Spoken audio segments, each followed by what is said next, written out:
When people hear the words Sarajevo or Bosnia, their first thoughts usually go to the Yugoslav wars of the 90s. And while the scars of that conflict are still very much present, today Sarajevo is a vibrant city known for its rich history, cultural heritage, and resilient spirit. And with it still being overlooked by the majority of tourists, there's never been a better time to experience Sarajevo and Bosnia for yourself. Hello and welcome to the skies of Bosnia. Shawn and I are spending 4 days in Sarajevo for a very belated birthday trip for him.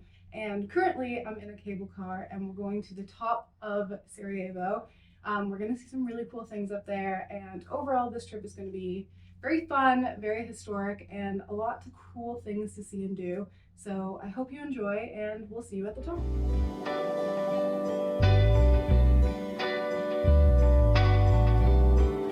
Sarajevo played host to the 1984 Winter Olympics, which is something the city still takes great pride in. Today, the old bobsled track makes for a lovely hiking trail and feels worlds away from the hustle of the city below.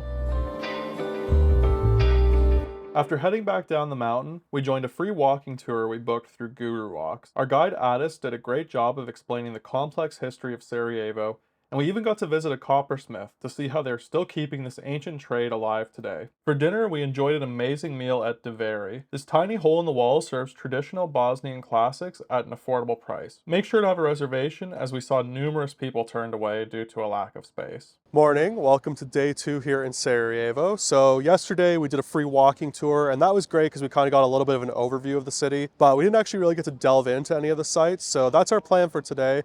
And we're starting with the city hall here behind us. Built by the Austrians when they controlled Sarajevo, it served as the city hall until 1949, when it was converted into the National Library. Unfortunately, it was almost completely destroyed during the siege of Sarajevo in 1992, along with most of the books inside. It was eventually rebuilt and reopened in 2014 as the City Hall once again. After City Hall, we visited the Gazi Huzrev Beg Mosque. As a majority Muslim nation, the mosque is arguably the most important religious site in all of Bosnia, and has served as the main mosque of the city since its construction by the Ottoman Empire in 1530.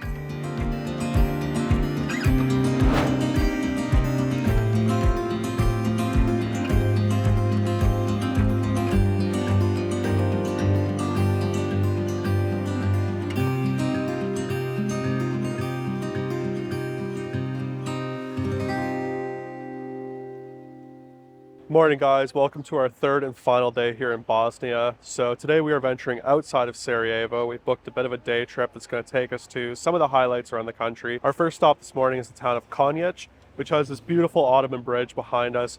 It was rebuilt after it was destroyed by the Nazis in World War II, but it's got a gorgeous backdrop. The drive has been beautiful this morning, and we can't wait to see where the rest of the day takes us.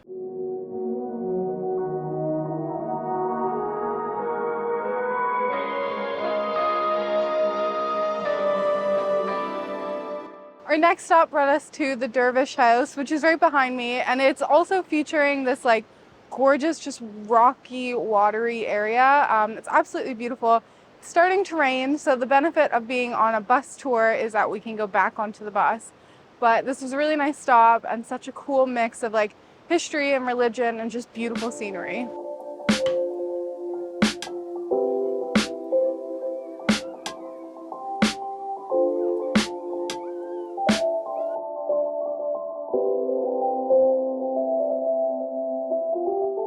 All right, we made it to our next stop, which is the town of Pasile. I'm gonna link it down here for you. Basically, the main thing you need to know is that the entire town is built out of stone, and there's actually only 25 people that still live here. Our guide was saying that if you want to buy a house here, it's only about 120,000 Bosnian marks, which is about 60,000 euros. So lovely little place if you want to come buy a house. We've now made our way down to the Krivika waterfalls, which is this gorgeous collection of different waterfalls that just kind of pool in together, and it's absolutely stunning. As we were kind of coming over this way, I was saying to Shawn oh, well, I've been to Iceland, I don't need to see any more waterfalls, but this is a game changer. It's just breathtaking.